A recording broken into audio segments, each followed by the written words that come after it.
something you could say, and this has nothing to do with his death, but it's something they may want to see.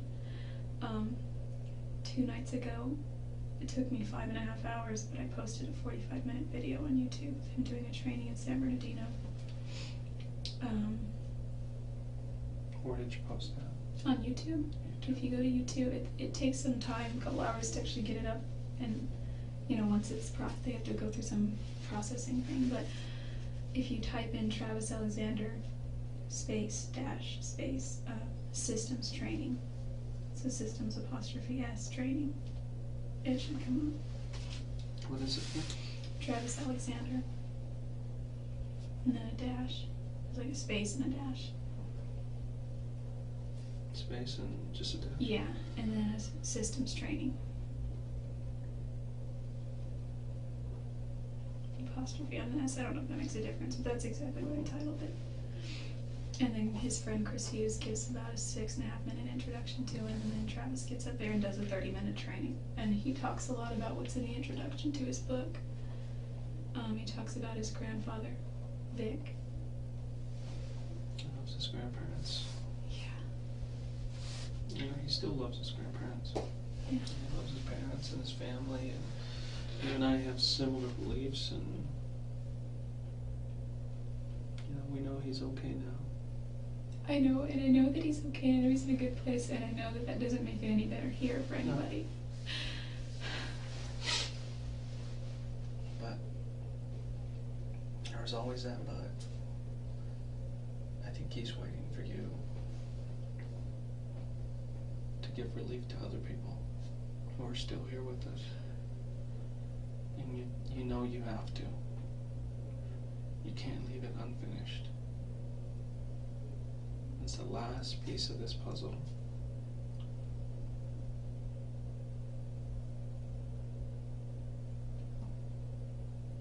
And it is completely up to you, Jodi.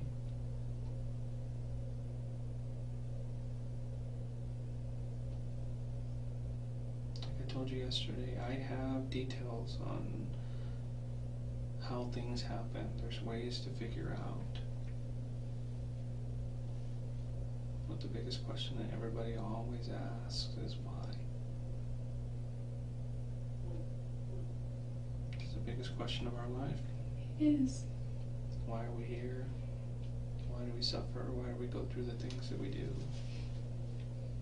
Why do we hurt each other?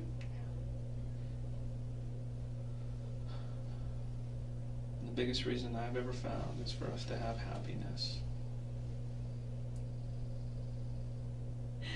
We're here to have I think you're happiness. Right. In whatever situation that we have. No matter where we're at, who we are, and what our situation is, we can at least try to be happy.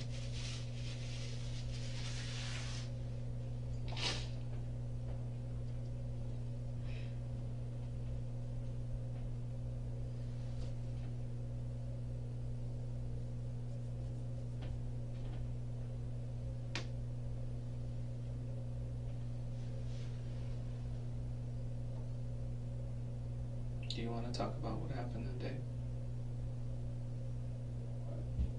I've got the images in my head, and I can explain whatever it is you want about what I saw when I went there. What I can't do is I can't show you pictures.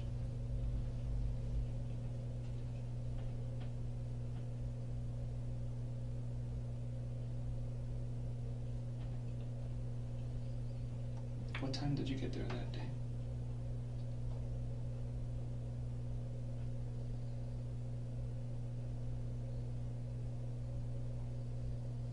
The pictures that I have, the first ones, show you there at about 1:45 or so. Was it soon before that, or had you been there for a while already?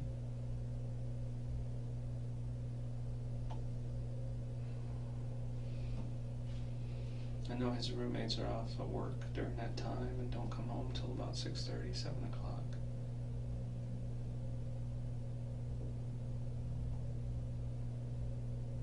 They don't even talk to him, really.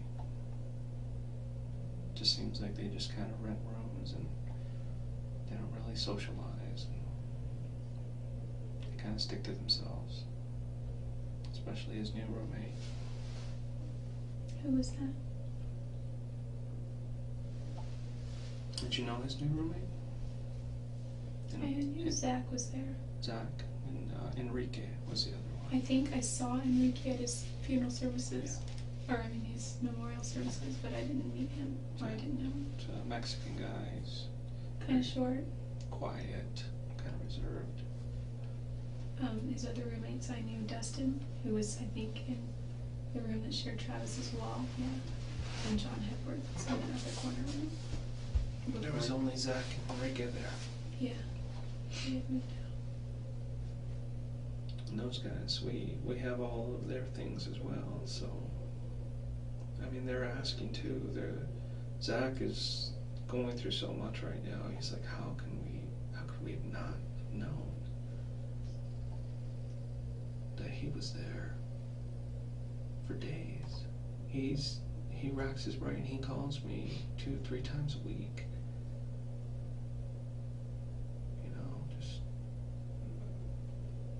Just goes over and over in his mind. He has no idea.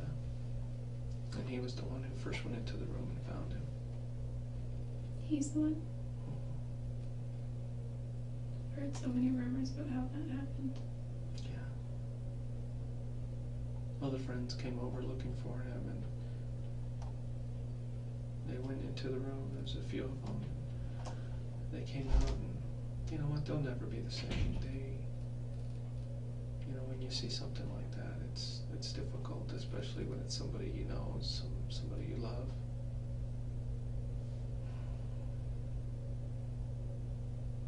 I deal with it all the time, so it doesn't bother me as much. You must have to remain detached quite a bit. Mm-hmm. You know who I usually get attached to? Is the people I'm talking to. To you. You're the one that I'm going to remember. I remember him, but I didn't know him. I will remember you.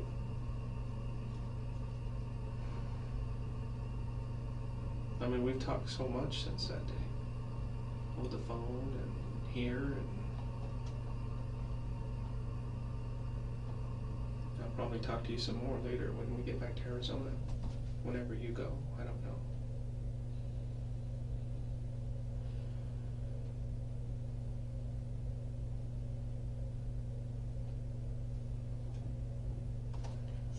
Hurt anybody? I know.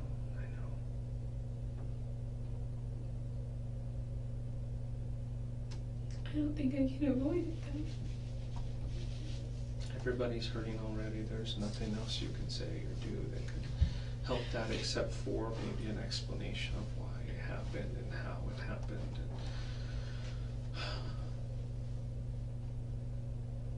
It's not my job to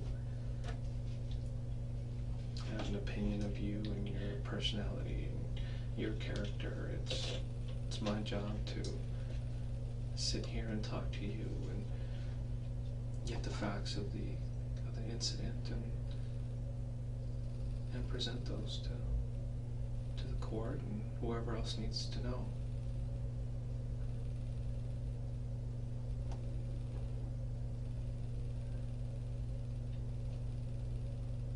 You want to try to open up and talk about what happened that day? Because I'm ready. I do, but I don't think I'm ready. I mean, there's not much to say. I just don't. You want to start, and we can stop at any time you want. Fill in some details. This is what I do to assure that you're not just saying you did something just to cop out. Because there are certain details that only I know and the person who did this knows. Nobody else does. And I use this information to confirm what I suspected. So if you can just start and give me some details as confirmation, then that'll be fine. And if you want, we can continue at another time. He just really wants to. Well, then let's start. Because I know that part that really wants to is that part inside of you that is telling you to do what's right.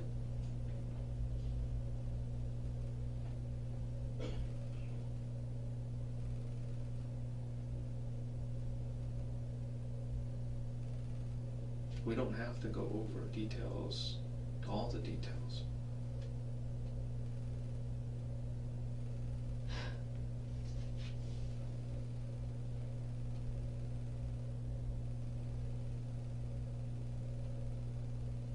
Why did you go there that day, Jodi? Why did you show up that morning?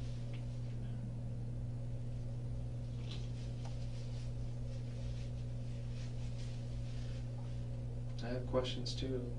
Were you going to try to convince him not to go to Mexico? Were you going to try to convince him to go on a trip with you? Or No, he would never not go to Mexico. I would never want him to not go. He was going to see Chichen Itza, and it's on the list of 1,000 places. That's one of the things I want to do in my lifetime. Yeah, it's an important part of our history, both in the church and I guess our heritage too. That's where my people come from. Yeah. So why were you there that day? Please tell me. Did you just miss him? Did he call you? Did he miss you? What was it?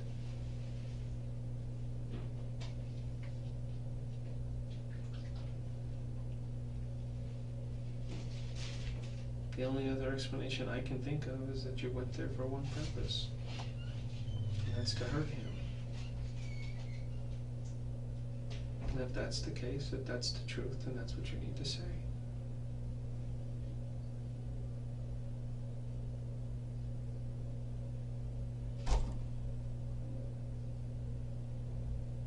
If you want me to call and tell his family that you're sorry and that you apologize for what happened, I can do that. Whatever you want. This is your time right now.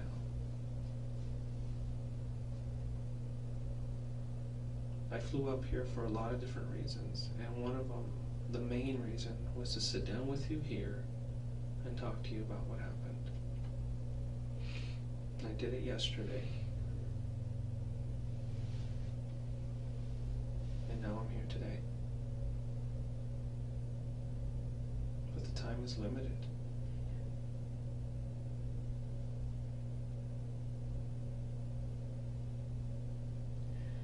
There's so many things that I want to say. Start with one. Start with the beginning.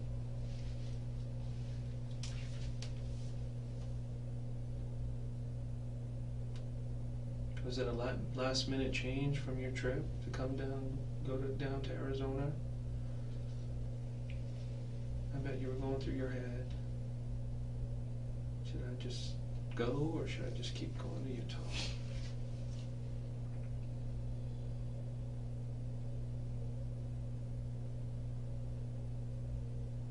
It's only an additional 300 miles from where you were, so.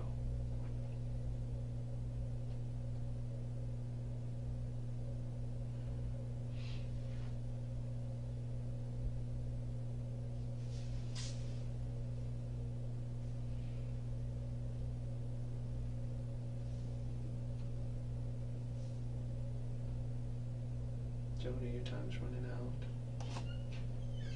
I'm not going to be able to talk to you anymore.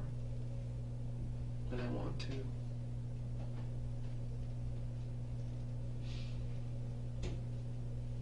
Once you get into the system, I'm not going to be able to talk to you anymore.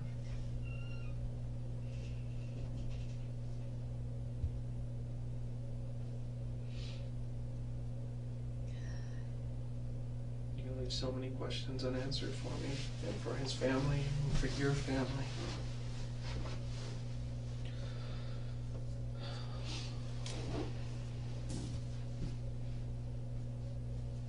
You were there that day, weren't you?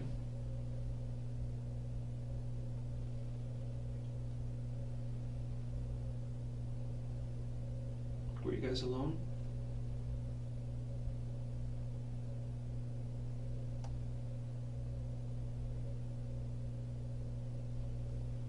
Can you answer that for me?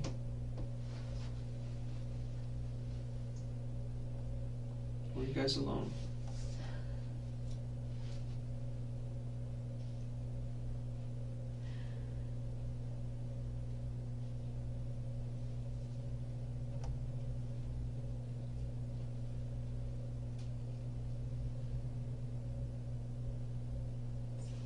There's so much and I just want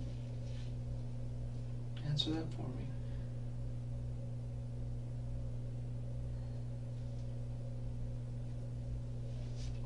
Should I be looking for somebody else?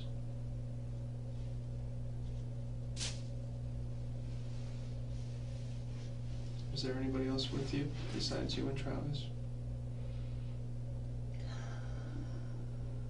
Are you protecting somebody else?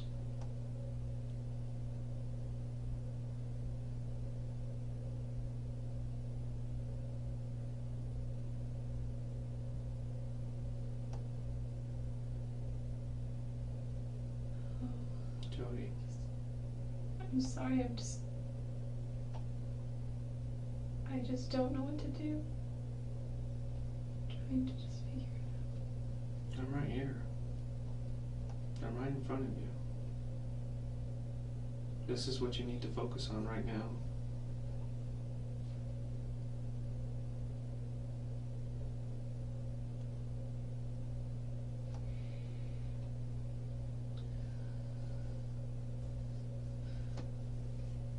Just trying to think here.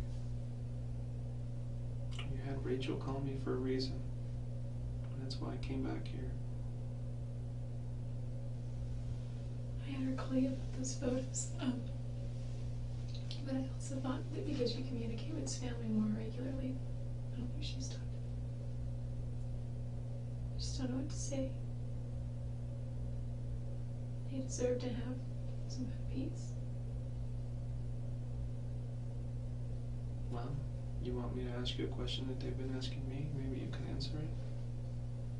Same question I've been asking you. Was there somebody else with you? That's the number one question that his whole family has been asking. What do I tell them?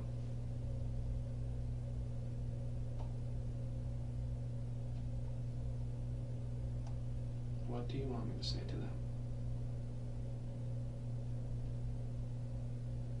Because the only answer I can give them is, I don't have any evidence to show there was anybody else there. Well, that's another way of saying, I don't know for sure. And that's absolutely true. I don't know if somebody else was there with you.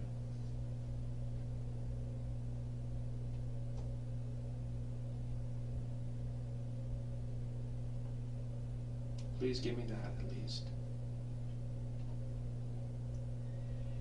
For them.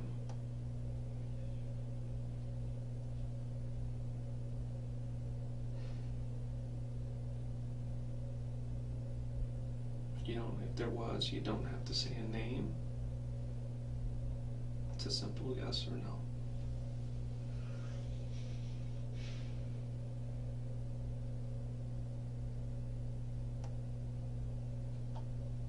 Yes or no, Jodi?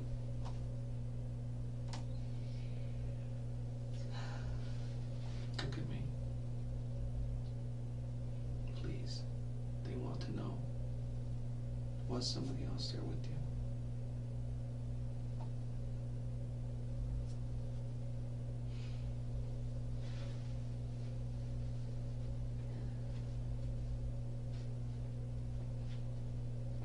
I'm just trying to think. You keep fighting it.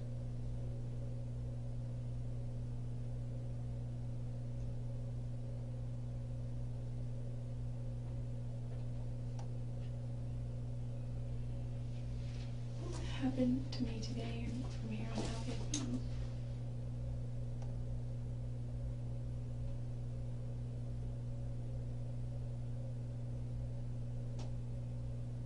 if I just told you every single detail that I know, and I gave you a confession. Nothing else changes. It just speeds up the process.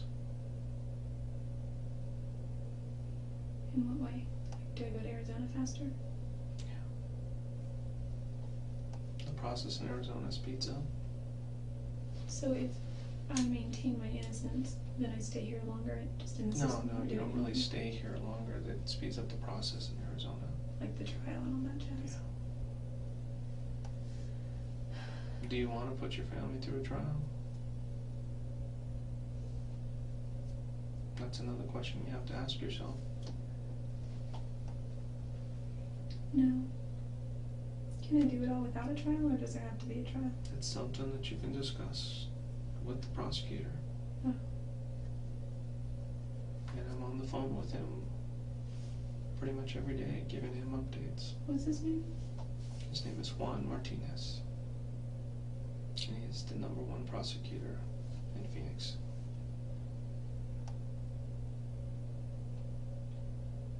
Well, at least in my book he is.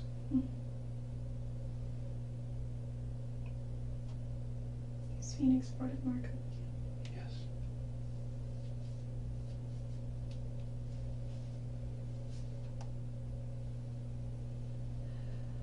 I wonder if I should just get a lawyer first. That's completely up to you. I know that you can't stay here forever and you need to go back. If I get one, will you be able to still talk to me afterward, or does everything stop, or what? I'll tell you exactly what a lawyer's going to tell you to do. He's going to say, nope, No on what? no more contact. She had her chance.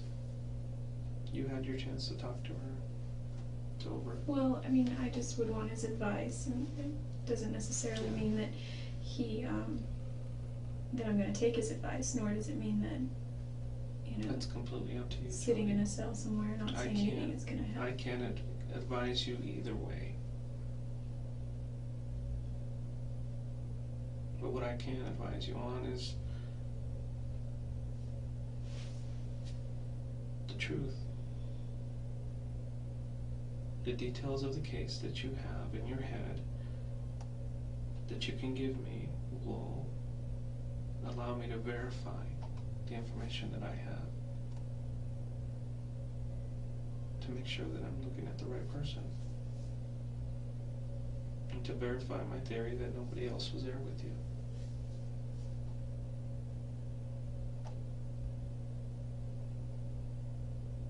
It's like I said yesterday, there is no doubt in my mind what happened there that day.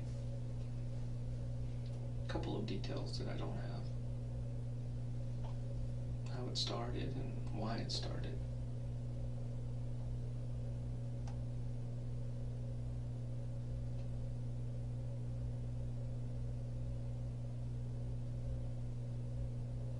And like I said before, if you can provide me just a few that I can at least relay to the family, that would be fine with me. If you don't want to give all the details, we don't have to go through all the details. But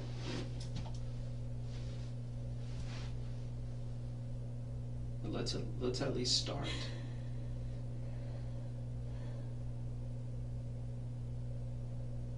Let's start right here, right now.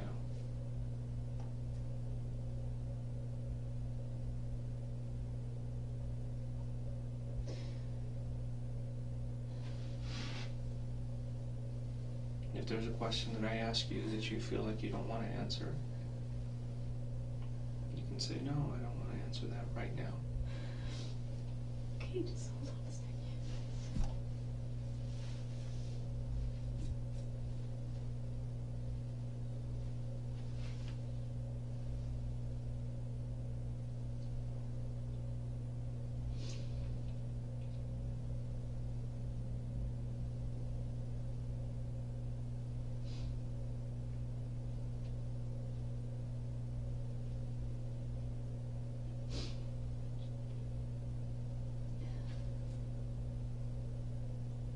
move forward or no? Yes, I do. You do? I do, but Well, let's do it. I just, I'm here. I know, I'm not trying to stall, I'm not trying to waste your time. I know you're not trying to stall. It's, I know it's difficult for you. Difficult for anybody sitting in your shoes right now.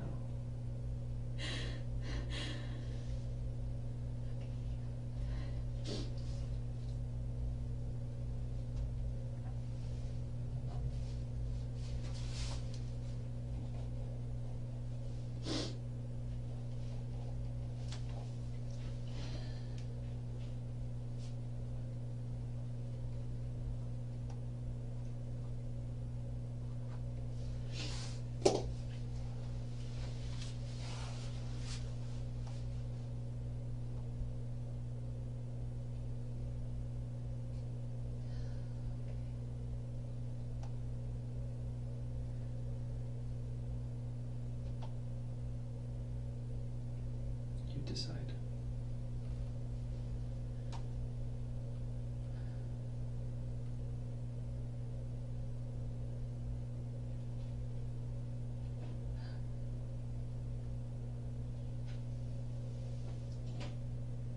I don't want to push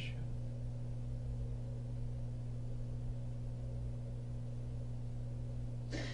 It's your own free will. That's one thing that we have is our own free will.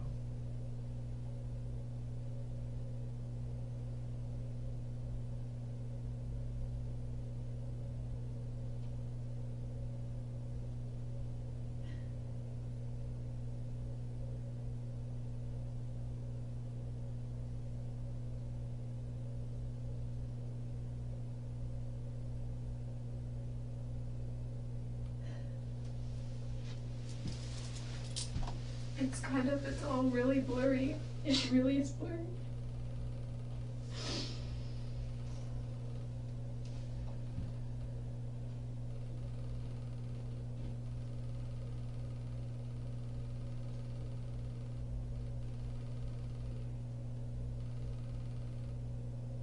What went through your mind after it happened?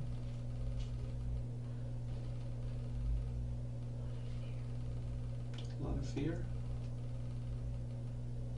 What did you think when you were driving away? Scared.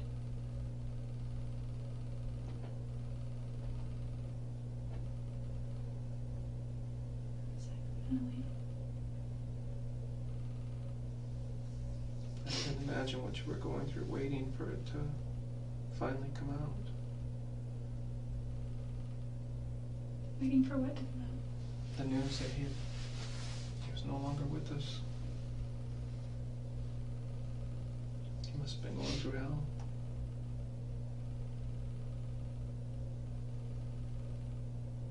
Every day that went by, what were you thinking?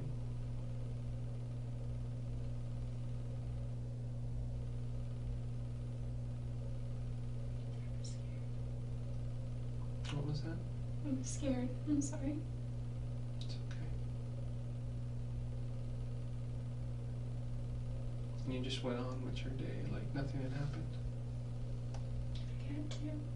You had to.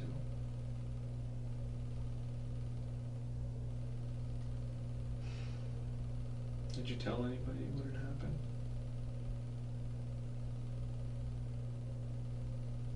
It must have been hard.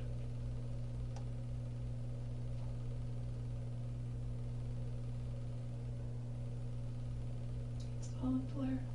Can I please see those photos? As soon as I get back. The detectives went to Reading to go pick up the rental car that you had that day. And they took the photos. Oh. There's probably something in the rental car. Like what? Maybe blood. In the trunk? In the back seat? That's what we're gonna look for, so. I was just thinking maybe the handles, lock, steering wheel, something like that. Things that get touched. Is that what was going through your head when you left? What did I leave behind? What did I touch? No. What was going through your head when you left his neighborhood there? Just had to run.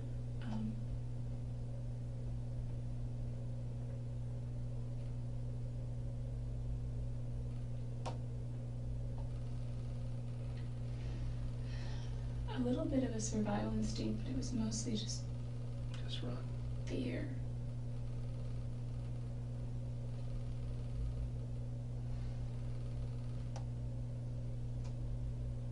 Were you worried that his roommates were going to get home soon?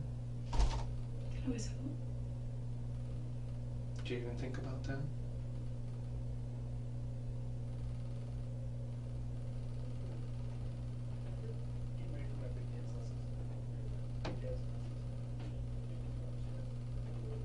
That's the first thing that I was thinking about, is when she left here, she barely missed his roommates. Or maybe his roommates had gotten home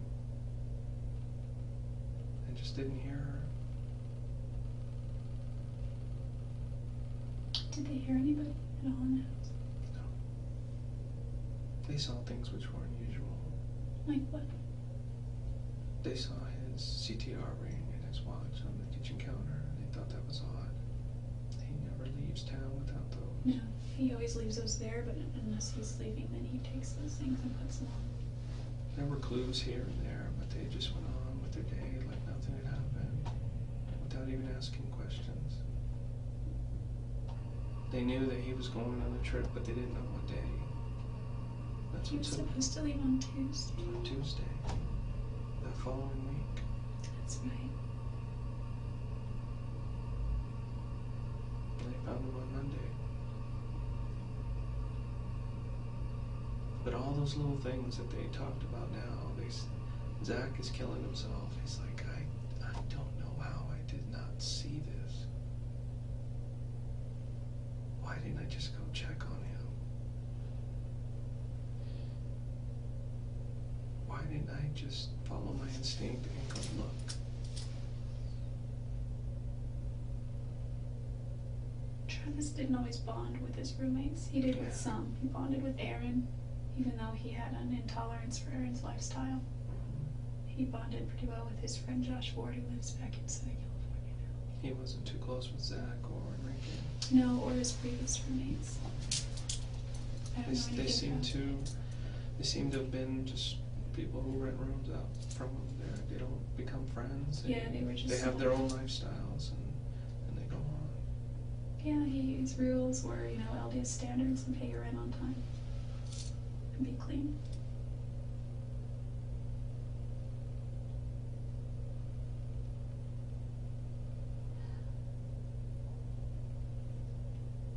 What time did you leave there that day?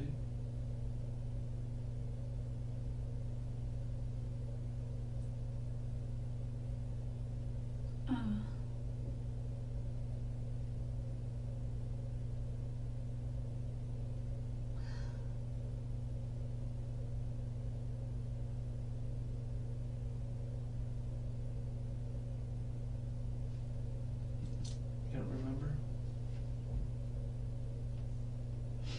Just trying to drive and get as much distance as you could.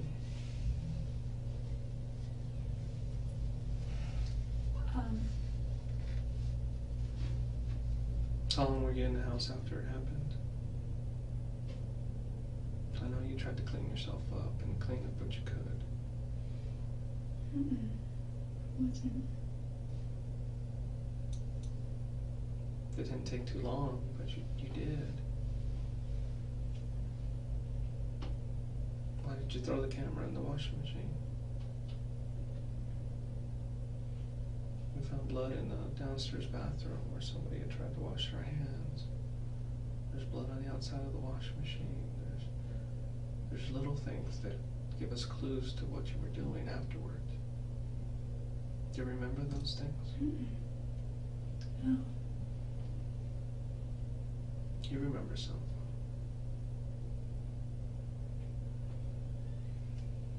What was your intention in going there that day?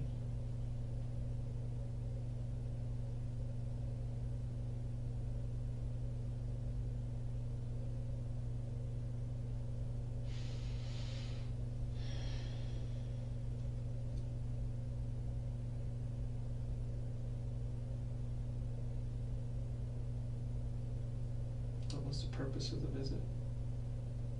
The same as before?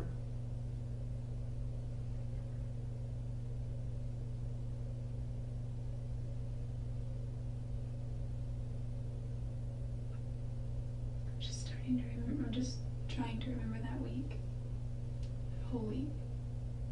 And the week prior had a lot to do with it. The weekend or Friday night prior, I think. Did you have plans on going down there? Or I know you said he had called and wanted you to come down. At what point did you decide, okay, I'm going? He always was like, not, I don't want to say meddling, but he was always like more concerned than I felt he needed to be about my finances. And he's like, well, how can you make a road trip when you're this, that, and that, you know? Well, he expected everyone to be like he is. He did. He really did. He expected that, hey, if you go on a road trip, you better be thinking about this and that. And There were so many times where I just threw my responsibilities to the wind and went on road trips with him because I am a little irresponsible when it comes to that. It's not just because it was with him, it's because it was the traveling. And, you know. When he leaves, he usually makes sure everything is planned out. And that he has enough money for it. And you just gotta take off sometimes. Yeah, I guess. You're a very, very free spirit. And it's I've known not. that from the beginning. Sometimes it's good, sometimes it's not so good. What gives you the indication, like when you say you know that from the beginning? I'm talking to you. I'm talking to people who know you. It's like, oh, that's just Jodi, you know. I am real She spacey and just. When you want to go do something, you just go do it, and you'll deal with the consequences later. Yeah.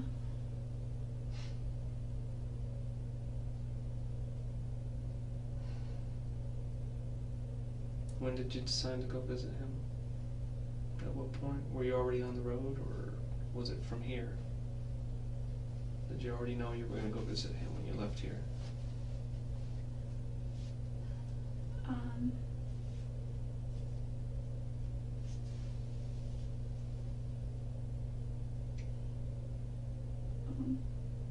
I've done that before.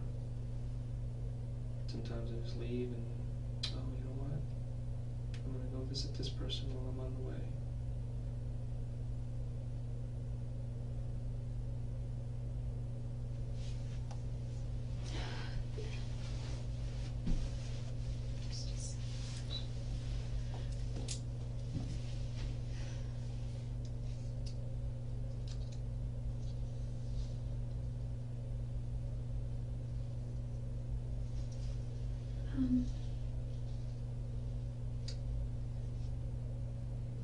You know, go ahead. Did you see any of his roommate's cars out in the driveway when you left?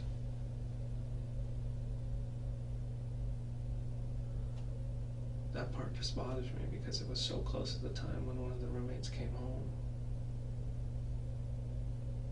And I'm thinking maybe you were still in the house when he was there. No, no, I was in the driveway. You were in the driveway. They would have seen the car then, right? Yeah. My space was always right behind Travis's car, and he parked in it's a 3-car garage, and he took the middle space. And one of his roommates Prius? Yeah, the Prius, or his BMW before that. And then there was like a smaller little space, but it was enough for a car, but it was always jammed with junk from Yeah, his I saw roommates. that. He was very much that he didn't save stuff, you know. Yeah.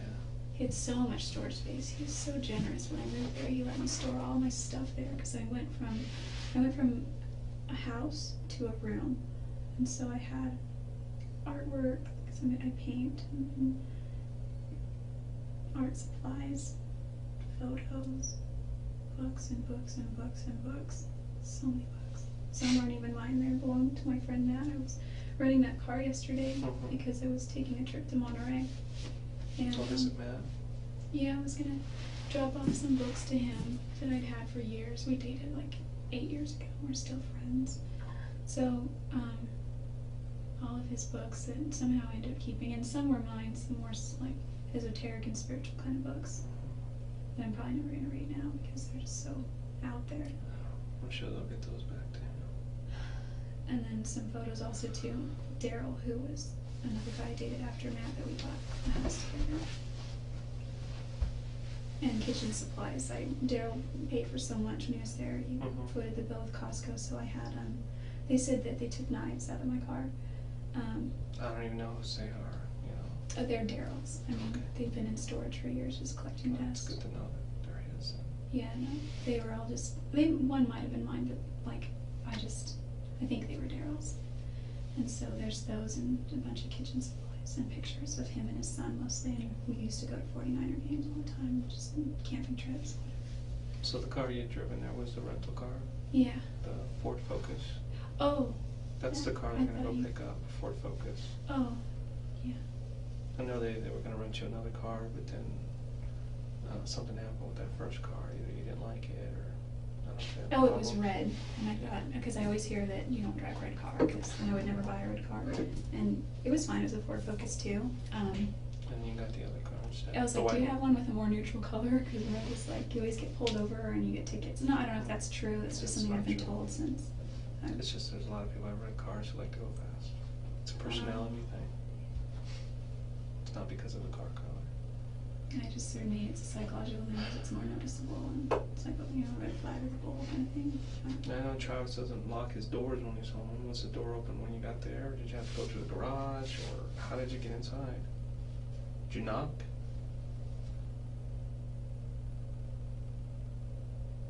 Everybody says he just leaves his doors open when he's home. Trusts everybody. Have you ever seen the movie The Secret? I don't think so. It's kind of, you're familiar with the whole law of attraction kind of thing, like what you think you become or you bring into your life. That's true. He felt that if you lock your doors, then what are you telling the universe? What are you telling the ether out there? Is that I need to lock my door for a reason. Yeah, I want to be safe. Yeah, I want to be safe, which also gives the impression that, well, there's somebody that could hurt me. So, and by trusting and opening them to He's a yourself. very, very trusting person.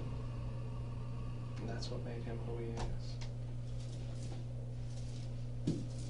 Most of us come from a different kind of background and have a different type of philosophy.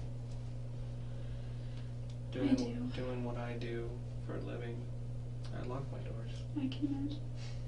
Yeah, I guess me coming from Salinas, I've always locked my doors. I used to go to sleep at night and I would hear gunshots. We weren't in a bad neighborhood, but our neighborhood neighbored another neighborhood that wasn't that great, and gunshots scary. And they were, because Salinas is agricultural and there were a lot of fields, and I used to think that there were hunters in the fields with their dogs catching animals or something. They were all just gangs. I'm sorry, I'm not trying to. That's okay. I've noticed that when I've talked to you, you kind of go off sometimes. Travis used to be like, get to the point. Get to the point. And that made me kind of mad. He had a little bit of a double standard with that, because if you ever see him train or talk, ask any of the leaders in prepaid legal, he is notorious for going too long. His friend Dave Hall in Utah cuts him off, and he got mad at him once because he went 5 minutes over, and he just talks and talks and talks. And I said, you're kind of long-winded yourself. Well, he had a future in that. That's what he wanted to do, Yeah, and he was that's good true. at it. He was so really good. at it. He talks about things of more substance, though, and I just ramble.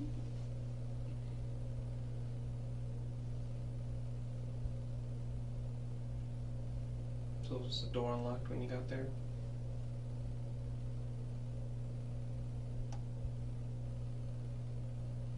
Or did you went through the door of the garage? I know a lot of his friends have the key code for the garage too. He doesn't keep that a secret either. I got that from several different friends. Yeah, 0817.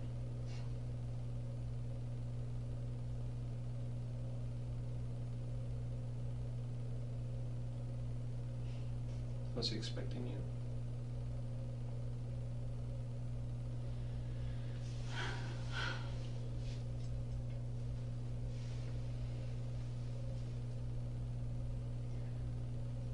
Yes. Did you surprise him? I know he was always happy to see you.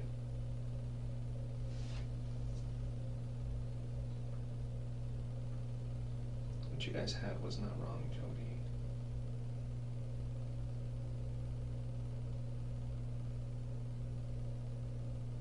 Going over all his stuff, he was always happy to see you.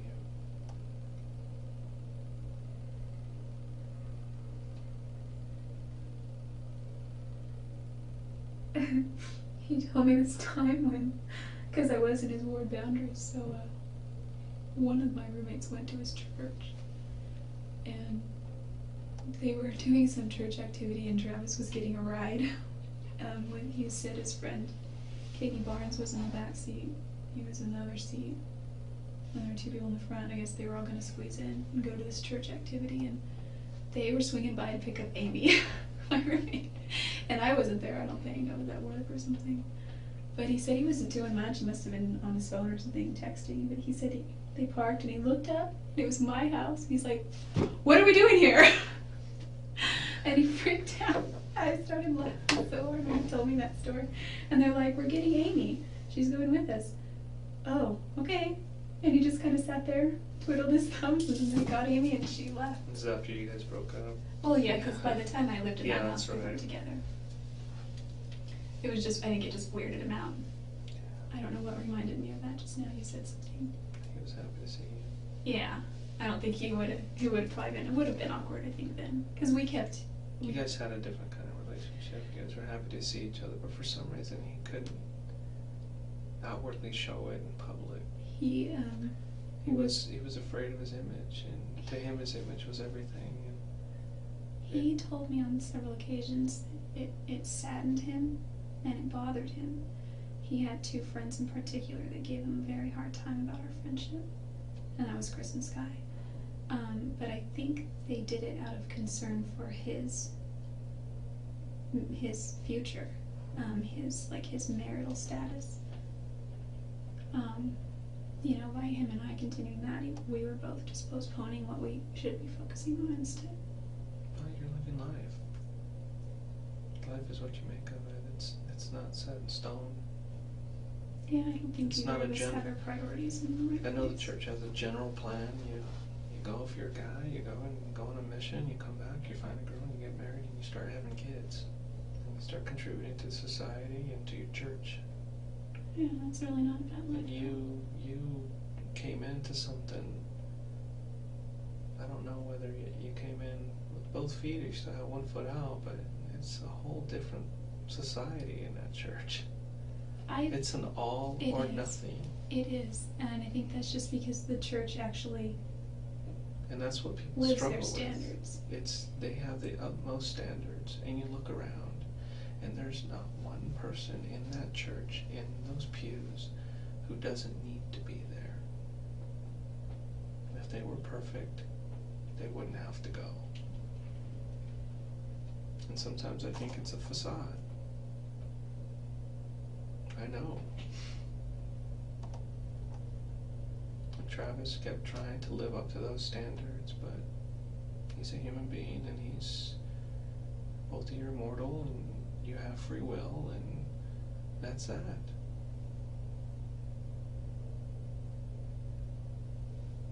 Sometimes I think maybe he put too much pressure on himself to be perfect, or to at least portray himself to be perfect.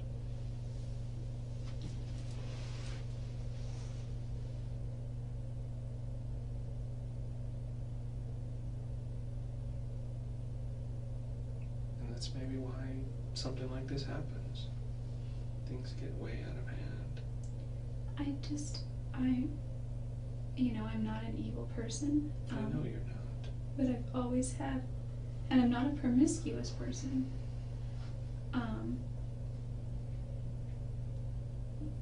Something attracted you guys to each other. Yeah, and I think there was also, I knew him well. I knew him through and through. I loved him and I cared about him. And I knew we weren't going to get married, so but... How did you know you weren't going to get married? Couple of reasons. It's like oil and water? You guys just don't mix? We mixed really well for a time, but I think when I discovered his ways last year, it was so hard, but... What ways are those? He didn't seem like husband material, but it didn't mean that he wouldn't be in the future. It just meant that, something that Chris and Sky said to me back in January of 2007 really stuck, and they said, do you want to be like Deanna and wait 6 years? Yeah. They made jokes saying, if you wait 6 years, you can get free breast implants, because he bought her breast implants at one point. And they're like, and then he'll really do it, just all these things, and I was like, what? Why would they say these? Anyway, that one part stuck though, and I felt that, women have, not all women, not Mimi and not certain other women, but most women just fall all over themselves for Travis, because he's nice and he seems like the whole package. I think Mimi kind of saw through everything. There's some people out there that can see through stuff. I kind of did too. Like, I had never been pursued by a person like that. Mm-hmm. But at the same time, I'd like to say, like, maybe saw through this, but I saw beneath that and through that. Like he wrote that thing on his blog, The Gold from Within. And I really did see, like, inside, he was an amazing person. He was a good person. He was a generous person. He gave so much, and Well, maybe you chose to actually look past that first level. Somebody like Mimi looks past that first level and sees that's something I don't like already, and I'm not going to look any further. You, on the other hand, she spends a lot of time at the temple, so I think that I've never been endowed. I've never been through the temple, but from what I understand, I think that's such a sacred place, and meditating there and being there will help to give you further insight about where just you as a person are supposed to make a move on a certain decision in your life. So maybe that just wasn't for her. That's true. I also was thinking, after the fact, I didn't get every chance to discuss this with him. I didn't know she was going to Cancun, but and I didn't know she didn't. She flat out told him no, but I thought. So that's completely out of the theory that you went there to convince him to not go. No, not at all. Not at all. Okay, because that's the first theory that was thrown out there, was she was jealous. She knew that he was going to Cancun with this other girl, and it was just jealousy. It's the simplest I asked thing. him at one point after I moved. I was like, hey, who are you taking to Cancun, by the way? I knew it wasn't. At one point, there was a girl named Brenda and she wasn't romantically involved. She just in the business, and she saw me at the memorial, and she's like, now, wasn't he going to take you to Cancun? And that was like, we found out about Cancun a year prior, right about the time we broke up, and so, like, I never really assumed that I had a ticket there. And, as things went on, it was just never discussed, so there was never any discussion. That never went to your head then. Yeah, there was never a discussion that I was going to Cancun. Not on that trip, not with him. Maybe sometime in the future, some other time with somebody else, but no. So no, that wasn't an issue. What about the trip of him coming up to you, come visit you? Was that something that was planned, or is that something that... Yeah, it was... Because I wasn't even sure that was true. No, it was postponed twice. He was gonna maybe come up and I kind of was hoping he would come by May 24th, because I was singing the national anthem at the races, and I thought, it's part of one of my goals for this year, was one of my fears to overcome was being in front of a large crowd or public speaking. You have anxiety with crowds? Yeah, there were 3 fears. One was handguns, which is one of the reasons I got a gun. There was a CHP here in town that said he would take me out and go target practicing. And I went to the sporting goods store several times to see what he had, and they were all in the $500 or $600 range for the kind that I wanted. So they were too expensive, but then there was this one, it was cheap, it was like $100 and something, and I said, all right, let's do it. So I put my money down and got my little 10-day background check and all that, and then I got it and I was happy, and the third one was skydiving, so I was going to do that sometime this year. But he wasn't able to make it up for he was scared to tell me that too. He's like, I know you get really upset. Was he scared? Not scared, I'm hesitant. He didn't want you to be upset. He didn't want to hurt my feelings. He told me that. He was on the phone in early May, because I had known about that I was going to sing 8 weeks prior, about 8 weeks prior. Yeah, because I had approached the guy at the state down by the Purple Plum, which is one of the middle exits there. He works at the gas station area. I ate there this morning. Oh, really? It's pretty good food. You used to work there, didn't you? Yeah. They're good people. They So took me I on went to go eat there, and I couldn't get it out of my mind. Jodi used to work here. Constantly thinking about you. Because of this. It was a good place to be. I worked there twice actually when I was 18. Or no, my dad closed his restaurant when I was 16 or 17, and that's when I was a server there. And being a server in a restaurant is probably one of the best positions because you tend to make a little more money than the other positions. Tips. It's all contingent, but generally it works out in your favor. You've got that kind of personality that people want to tip you. Yes. So when he didn't come up, was there an issue with that? Did you guys talk about that? Well, he said he put it so delicately that I couldn't be mad. I was sad, but I wasn't mad or anything. And he said, he's like, I'm just not sure. He said, there's a lot of stress going on. There's a lot of things right now, with this, and just I have stuff going on. And he's like, I've been hesitating to tell you, but it looks like I might not be able to make it up there to watch you sing. And I've been scared to tell you that. And I was like, oh, he says it, and he taught me this technique. He says it in a way to disarm you first, to where you're just like, well, oh, no, reverse psychology sort of. So he said that, and I could tell that he really was concerned that he would hurt my feelings. Is that when you decided to, or he decided to invite you up? No, not at all. Because he didn't invite me up till he found out I was going on a road trip. But then he's like, but he's all definitely the first week of June. He's all probably before I go to Cancun. And so, as that week got closer, he was like, look, we had a big fight somewhere around then. I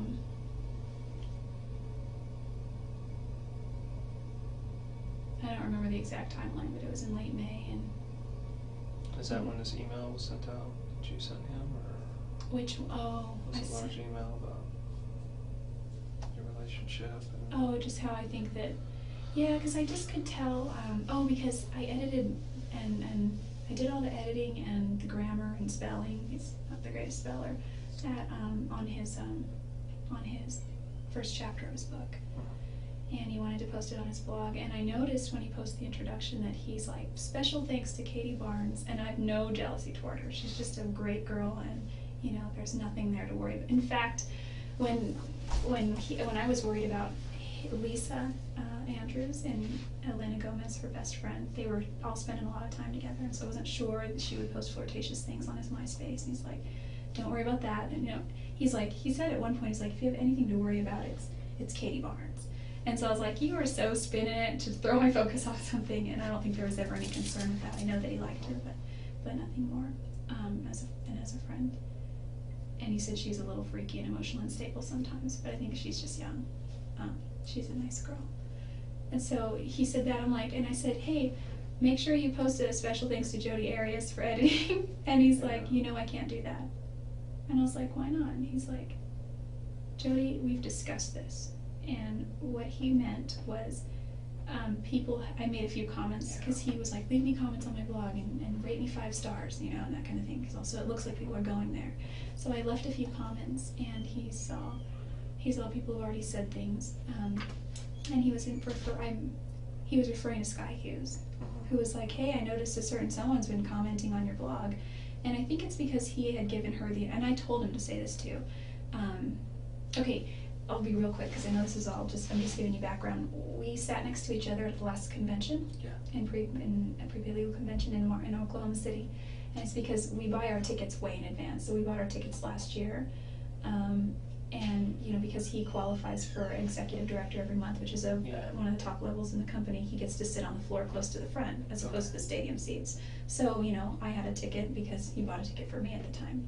So it wasn't a big deal, but we were just sitting next to each other. But she made a comment, he has to explain, listen, we got our tickets a year ago, there's no way she's going to give up her seat for stadium seats. So he sent that ticket, he sent that text either to her friend Holly or relayed to her or someone.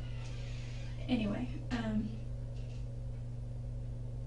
I realized that she was giving him a hard time, so I said, listen, tell her next time she says anything that Jodi's dating other people and that she's moving to California soon, because it was already in the plans to move to California. I don't understand why he couldn't just tell them that you guys were still friends.